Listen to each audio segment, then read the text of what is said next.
con el grupo 14.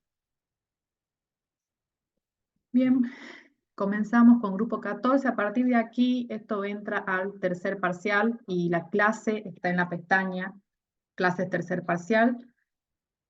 Y ya le subí en la pestaña de seminario el del grupo 13, que no me di cuenta que no se lo había subido, y el de ahora del grupo 14.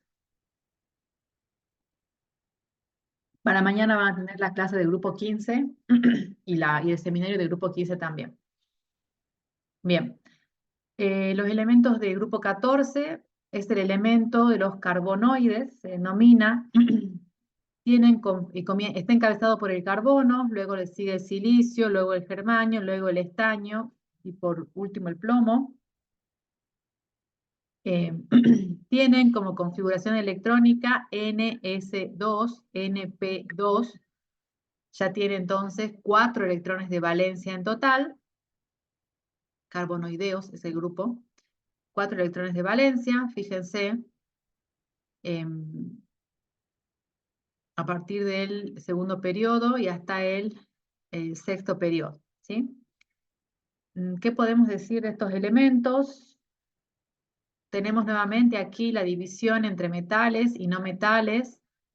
El silicio y el germanio son considerados semimetales, el carbono es considerado un no metal, estaño y plomo son considerados metales.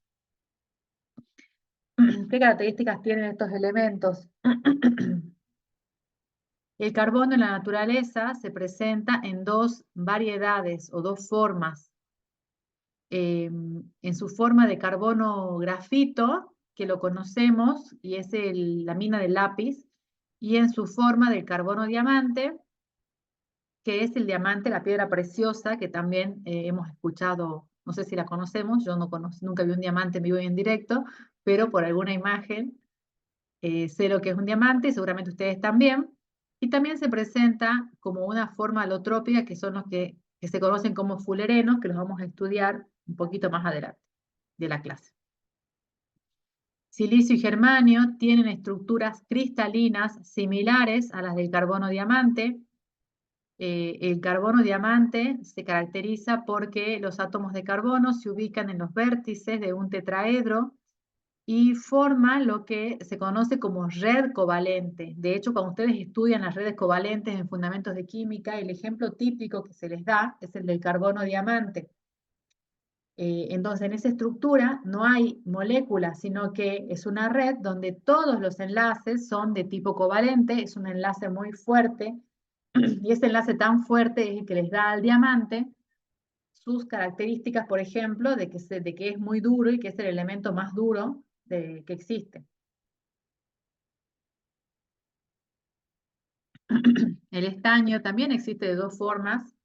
Una es el estaño metálico y otro es el estaño no metálico.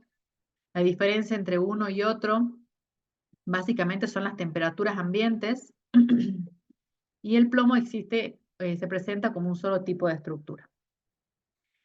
En la naturaleza, al carbono lo podemos encontrar presente como dióxido de carbono, que es lo que eliminamos al respirar y es lo que toman las plantas para el proceso de fotosíntesis, como carbonato de calcio, que es el mineral que ya lo habíamos mencionado, a partir del cual se produce luego el óxido de cal, que es la cal viva, le habíamos mencionado el carbonato de calcio en el grupo 2.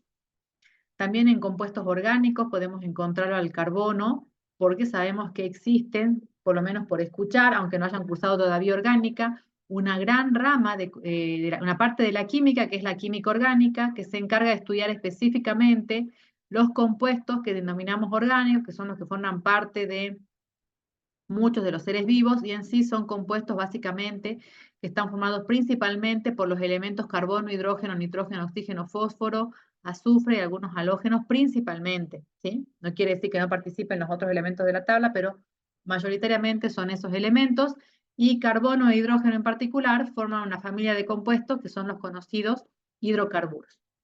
Por eso acá hace referencia a que se encuentran compuestos orgánicos. Los hidrocarburos son los que forman el petróleo, ¿sí? También se puede encontrar como carbonato de magnesio y también como en sus variedades, en su estado elemental, como carbono grafito o como carbono diamante. El silicio lo podemos encontrar como dióxido de silicio. El dióxido de silicio es la arena del mar, por ejemplo, es dióxido de silicio, y también como silicatos. El germanio se encuentra como trazas en menas de zinc o de plata, no lo podemos encontrar menas en general de germanio. Al estaño lo podemos encontrar como dióxido de estaño y al plomo lo solemos encontrar en menas de sulfuro de plomo. Dentro de los elementos, el silicio, atento a que se encuentra como silicatos en la corteza terrestre y como dióxido de silicio, es uno de los elementos más abundantes que existe, un 28%, mientras que los otros elementos ya tienen porcentajes menores al 1%. En general vamos a ver que los puntos de fusión en el carbono lo tenemos aquí medido. Para el carbono diamante es un punto de fusión muy elevado de 3550. El silicio ya es un poquito menor, va disminuyendo con el germanio y disminuye para el estaño y aumenta un poquito para el plomo. Mientras que los puntos de ebullición, fíjense que en general, bueno, van a tener una tendencia decreciente. Varias diferencias entre estaño y plomo tienen que ver con las estructuras que tienen estos dos elementos metálicos. La variación de la afinidad electrónica básicamente es regular, podríamos decir, a excepción del silicio, que por encontrarse en bueno, que tiene acá, perdón, una excepción. Tenemos los datos de los radios, potenciales, potencial de reducción. Los únicos reductores son el estaño y el plomo. Perdón, los únicos que se reducen son el estaño y el plomo, por lo tanto son oxidantes. Y los otros elementos no tenemos registrados sus potenciales.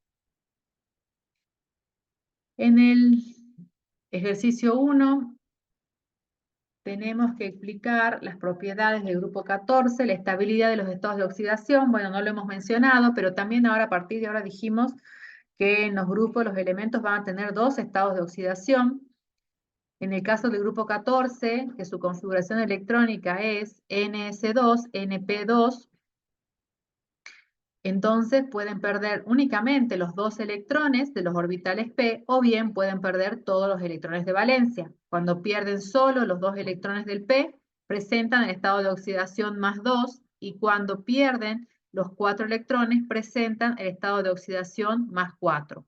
La estabilidad de uno u otro estado de oxidación va a tener que ver con su ubicación en la tabla periódica. En el caso del carbono y del germanio, el estado de oxidación más estable es el estado de oxidación más 4, es más estable que el estado de oxidación más 2. Mientras que para el estaño y para el plomo, el estado de oxidación más estable es el estado más 2.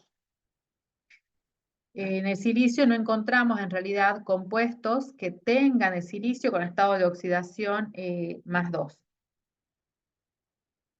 Y uno de los compuestos donde el carbono presenta estado de oxidación más 2 es específicamente en el monóxido de carbono, que rápidamente pasa, que es sumamente reductor, porque fácilmente pasa a estado de oxidación más 4. La estabilidad de los estados de oxidación más bajos para los elementos que se encuentran abajo en el grupo tiene que ver con lo que vimos en el grupo anterior, que es el efecto del par inerte. Creo que por acá abajo tengo el diagrama de Frost. Sí. Fíjense que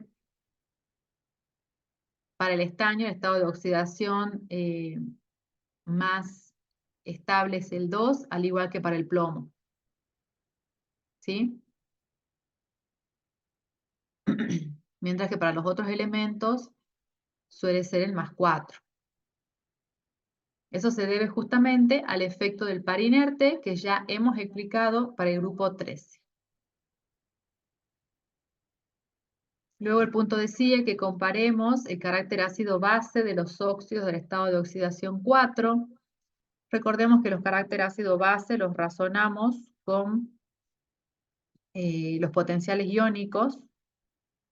Entonces los elevados potenciales iónicos nos dan comportamientos ácidos. Entonces carbono y silicio van a formar óxidos ácidos, al igual que el germanio. mientras que podríamos decir que el estaño es anfótero, puede reaccionar con ácido clorhídrico y para dar el ion estaño más 2, y también puede reaccionar con una base para formar el correspondiente hidróxido. Dijimos que en este grupo también tenemos metales y no metales, el carácter metálico va aumentando hacia abajo en el grupo. Luego, respecto de los puntos de fusión, tenemos un elevado punto de fusión para el carbono, porque corresponde a su variedad de carbono diamante, donde dijimos que en el estado sólido tenemos, el carbono diamante corresponde a átomos de carbono unidos por enlaces covalentes. También el silicio y el germanio forman redes covalentes no tan fuertes como la del carbono, pero a eso se debe sus elevados puntos de fusión. Y los puntos de fusión de los metales son relativamente más bajos en virtud del enlace metálico. Ya dijimos cómo se encuentra en la naturaleza. El punto 2 dice, no me falta más nada acá. El punto 2 me pide que describamos las 3 formas polimórficas del carbono. En base a las diferencias estructurales y del enlace, expliquemos sus propiedades físicas y químicas más sobresalientes. Bien.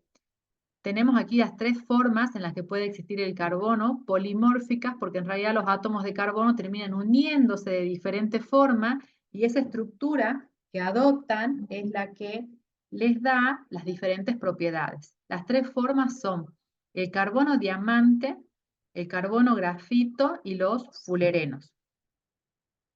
En el caso del carbono diamante, los átomos de carbono se ordenan como un tetraedro en los vértices de un tetraedro y formando todos o unidos todos mediante enlaces covalentes. Esa estructura le da tiene una estructura muy fuerte, por ese motivo el carbono diamante, acá se lo ve mejor, a este tetraedro, es el material más duro que existe, la sustancia más dura que existe. Tenemos aquí una escala de dureza, donde el valor de 10 corresponde al carbono diamante, que únicamente se puede modificar por cuando es rayado por otro diamante, mientras que la sustancia más blanda es el talco. ¿Qué más podemos decir del carbono diamante? El carbono diamante es un aislante eléctrico, pero es un buen conductor del calor, mucho mejor conductor del calor que el cobre. Esto se debe, o esto se puede explicar por la estructura que tiene el carbono diamante. Si bien tenemos todos enlaces aquí covalentes y los átomos pueden moverse muy poquitito, em, existe movimiento en sí en la red y por lo tanto, a ver, espera un momentito.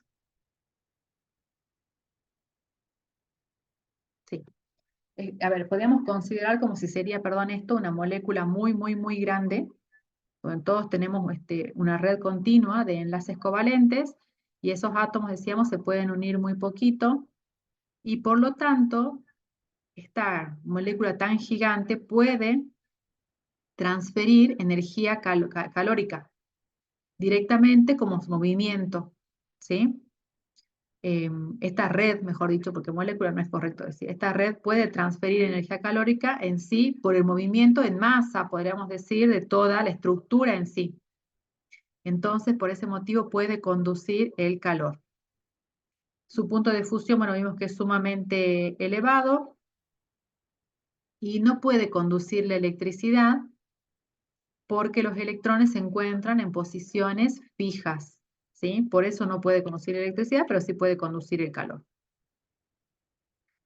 El carbono grafito, fíjense que tiene estructuras de láminas donde los átomos de carbono se ubican en los vértices de hexágonos y entonces se forman láminas de los hexágonos y entonces entre los átomos de carbono que forman los hexágonos y en las láminas tenemos enlaces covalentes, pero entre lámina y lámina La fuerza que existe son fuerzas de London.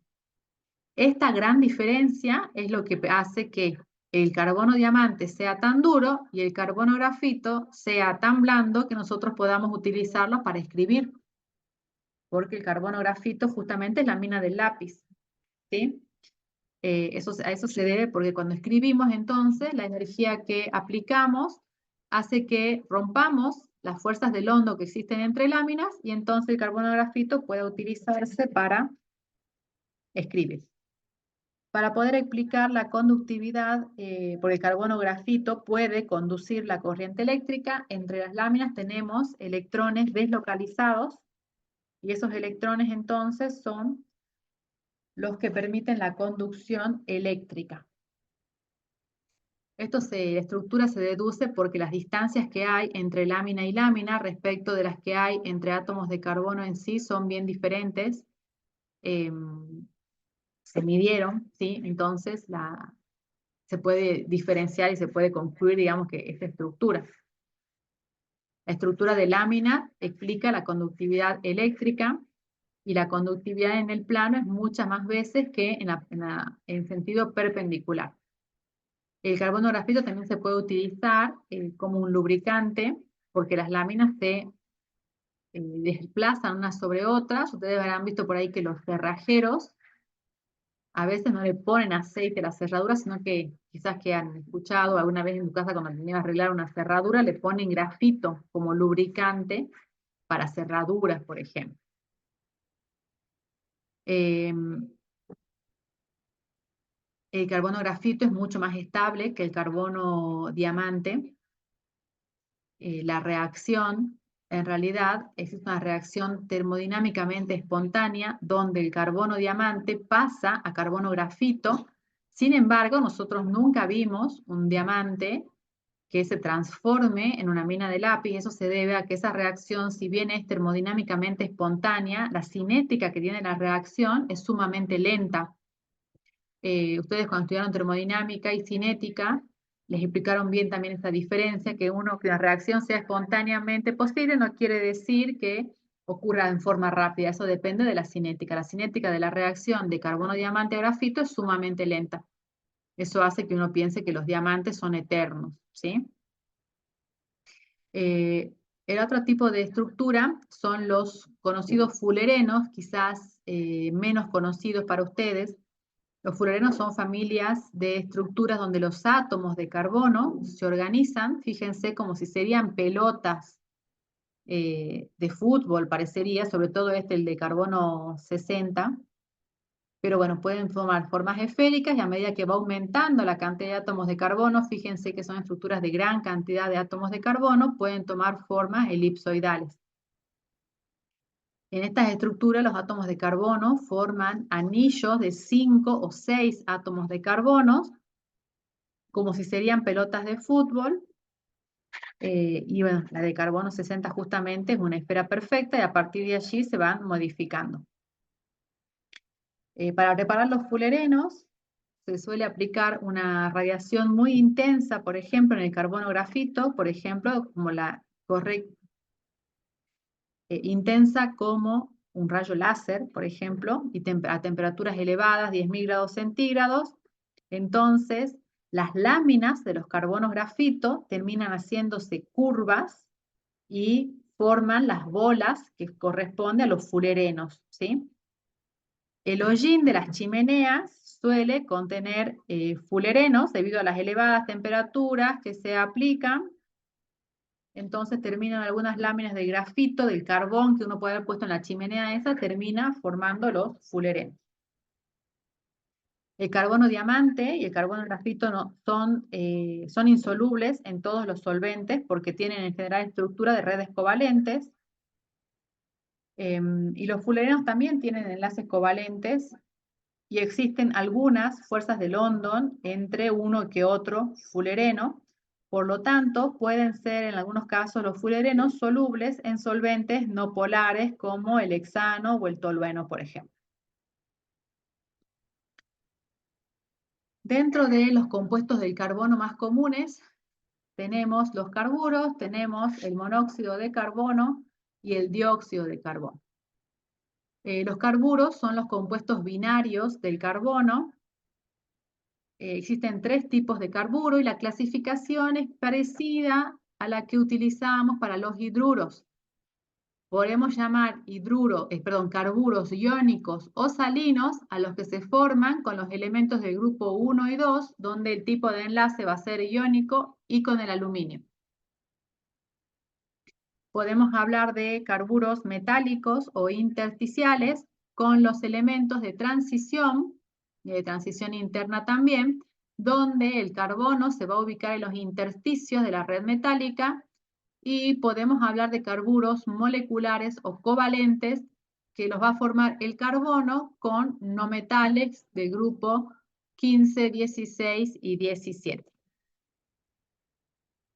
Dentro de los carburos metálicos o intersticiales, que son los que forman con los elementos de transición, uno de los más comunes es el carburo de hierro, que se conoce como cementita, y el carburo de tungsteno, que tienen la característica de que son sumamente duros. No reaccionan con el agua y conducen la electricidad. Con los alcalinos y alcalinos térreos forman carburos salinos o iónicos, dijimos, por ejemplo, el carburo de calcio, que van a reaccionar con el agua, dando los correspondientes hidróxidos y liberando acetileno, o bien liberando metano, ¿sí? En líneas generales. Y por último, los que forman con los no metales o los semimetales son los carburos moleculares o covalentes, que tienen tendencia a formar redes, ¿sí? Y tampoco reaccionan con el agua. Acá el ejercicio 3 dice a qué se denomina carburo y cómo se clasifican y reaccionan con el agua. Ya lo respondimos. Y el ejercicio 14, no, el ejercicio 4, perdón, creo que lo vamos a dejar ya para mañana. Es un ejercicio de estequiometría y se clasifica el carburo de aluminio sabiendo que se descompone con el agua. Es un carburo iónico o salino. Se descompone con el agua de ebullición para dar hidróxido de aluminio y gas metano. ¿Qué cantidad de carburo de aluminio se necesita para obtener mediante este procedimiento? 20 litros de metano medido a 10 grados centígrados y a una presión de 770 milímetros de mercurio. Es un problema de estequiometría. Vamos a resolverlo mañana. Sí. Vamos a resolverlo mañana. Voy a terminar de hablar de los compuestos importantes del carbono. Dijimos que uno son los carburos, o lo pueden resolver solitos. Este es un problema de estequiometría de química 1, ¿sí? La reacción es la del, acá, carburo, en lugar de ponerle carburo de calcio, es carburo de aluminio, que da el hidróxido y metano. Y lo que desean es obtener 20 litros de metano medidos a 10 grados centígrados y a una presión de 770 milímetros de mercurio. Hay que pasar los litros de metano a moles con la ecuación de estado del gas ideal, P por B igual al número de moles RT, 2 grados centígrados en Kelvin, los milímetros de mercurio en atmósfera. Sacamos el número de moles y entonces tenemos, por la estequiometría, tantos moles de metano se obtienen con tantos moles de carburo de aluminio. Los moles que calculemos aquí de metano serán X moles de carburo de aluminio, ¿sí? Después, si quieren, lo pasan a más. Los compuestos importantes del carbono son el monóxido de carbono y el dióxido de carbono. Voy a terminar de explicar estos dos y terminamos. El monóxido de carbono, si recuerdan, era un gas, un óxido neutro, lo habíamos estudiado cuando estudiamos los óxidos. Tiene un triple enlace carbono-oxígeno, pero uno de estos 3 enlaces es un dativo desde el oxígeno al carbono. Es un gas que no tiene olor y es sumamente venenoso. ¿Por qué? Porque es mucho más afín que el oxígeno, porque es más liviano, a la hemoglobina de la sangre. Ese es el motivo por el cual el monóxido de carbono, en la época de invierno, uno ve las propagandas en la tele de gas noru, hay que tener mucho cuidado con las estufas. ¿Por qué? Porque las combustiones incompletas de los hidrocarburos que utilizamos, el gas natural o leña, si estamos calefaccionando con leña o con carbón, un brasero, por ejemplo, las combustiones incompletas en defectos de oxígeno, sí, en defecto, con poca cantidad de oxígeno, en lugar de formar dióxido de carbono, forman monóxido de carbono. Entonces, en un ambiente de un hogar, por ejemplo, puede comenzar a generarse elevadas concentraciones de monóxido de carbono por la presencia de artefactos de calefacción, a leña, como decimos, también puede ser a gas o a carbón. Y como el dióxido de carbono, fíjense que es más liviano que el oxígeno, porque el oxígeno tiene 2 átomos de oxígeno, que son más pesados que un átomo de oxígeno y un átomo de carbono. Miremos sus masas en la tabla periódica. Entonces, mucho más afín con la hemoglobina. Por lo tanto, interfiere y termina siendo que la hemoglobina del cuerpo, que es la encargada en la sangre de transportar el oxígeno a todo el cuerpo, en lugar de transportar oxígeno, comienza a transportar monóxido de carbono, porque este compite con el oxígeno y llega antes porque es más liviano. Entonces la gente comienza a tener síntomas de intoxicación de monóxido de carbono, le duele la cabeza, y si esta concentración y esto se mantiene por mucho tiempo, puede llegar a la muerte de las personas, ¿sí? Por eso son todas las recomendaciones que uno tiene con el monóxido de carbono en época de invierno, sobre todo. Entonces, un gas inodoro, porque cuando se genera no se puede distinguir que se genera, y es un gas sumamente venenoso porque reemplaza el oxígeno. Es un agente reductor fuerte en el monóxido de carbono. El carbono está con estado de oxidación +2, pero tiene tendencia a pasar rápidamente al estado de oxidación +4 y formar el dióxido de carbono. Entonces, suele utilizárselo, por ejemplo, para la obtención del hierro en el proceso del alto hondo que vamos a estudiar la semana que viene. Se reduce el hierro que está con estado de oxidación +3 en el mineral a hierro metálico, y el carbono pasa a su estado de oxidación +4. En la química orgánica se forma con el hidrógeno un reactivo que es muy importante en un montón de procesos en realidad de obtención, que es el famoso gas de síntesis, monóxido de carbono con hidrógeno, y es un ligando en compuestos en compuestos de coordinación, es el ligando carbonilo que nosotros ya hemos estudiado. Bueno, acá está el mecanismo del monóxido de carbono en la sangre. Por otro lado, el dióxido de carbono también es un gas inodoro e incoloro, que lo eliminamos como resultado del cuerpo humano de la respiración y en las actividades de combustiones con exceso de oxígeno. Se lo suele utilizar como agente extintor en matafuegos para apagar fuegos donde el combustible es un líquido, como las naftas, por ejemplo, o el aceite, y también para fuegos de equipos eléctricos. O, por ejemplo, de un artefacto de computación también, porque además es fácil de limpiar. Entonces permite, por ejemplo, que los artefactos eléctricos, una vez que uno apagó ese incendio, puedan ser reparados y utilizados nuevamente. Se lo suele utilizar como refrigerante y en las bebidas carbonatadas. Esta semana ustedes ya tienen laboratorio y van a medir los pH de las bebidas gaseosas. Tienen que llevar, ¿no?, esta semana por laboratorio una gaseosa, una soda. Entonces van a ver el pH de las bebidas gaseosas, que consisten básicamente en dióxido de carbono que ha burbujeado en ese sistema, por ejemplo en la soda o en cualquier otra bebida gaseosa que se consuma normalmente, ¿sí? Es un producto secundario en la fabricación del amoníaco, o sea que se obtiene y se captura con determinados fines industriales. Y también es un producto de la fermentación del azúcar, porque cuando se fermenta el azúcar, las bacterias que hacen ese proceso de fermentación liberan dióxido de carbono. Es un gas que hoy por hoy te está como puesto muy en cuidado, porque es un gas de efecto invernadero.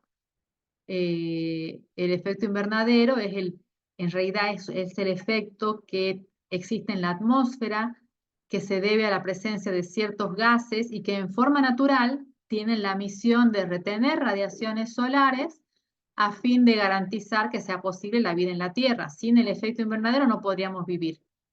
Las actividades que el hombre viene desarrollando y la forma de producción de energía eléctrica del mundo en sí, que es básicamente a partir de combustibles fósiles, de hidrocarburos, hace que el resultado de esas combustiones de combustibles fósiles liberen dióxido de carbono. Entonces, en la atmósfera hoy por hoy hay más gases de efecto invernadero, entre esos dióxido de carbono, que lo que había hace varios años atrás.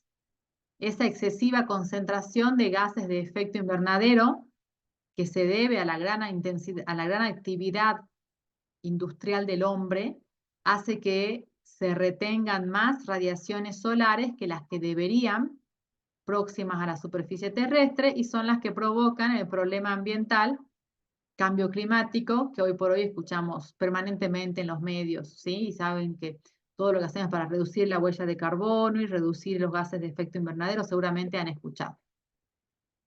Dice, los dos óxidos más conocidos del carbono son el monóxido y el dióxido de carbono. Escriba la estructura de Lewis. Acá está la del dióxido. ¿Se acuerdan que era lineal y no polar? Y acá está la del monóxido. Enumere todas las propiedades que de ellos pueda deducir a partir de las estructuras electrónicas. Explique la implicancia de uno de estos óxidos en el efecto invernadero, ya le explicamos, y la toxicidad del mismo y sus aplicaciones. ¿Sí? Bien, hasta allí llegamos, chicos, hasta el carbono por hoy. Acá detengo la grabación. Mañana continuamos con el silicio. Justo en la mitad de la clase, mañana continuamos con el silicio y los otros elementos del grupo 14 y comenzamos y terminamos con grupo 15, Dios mediante.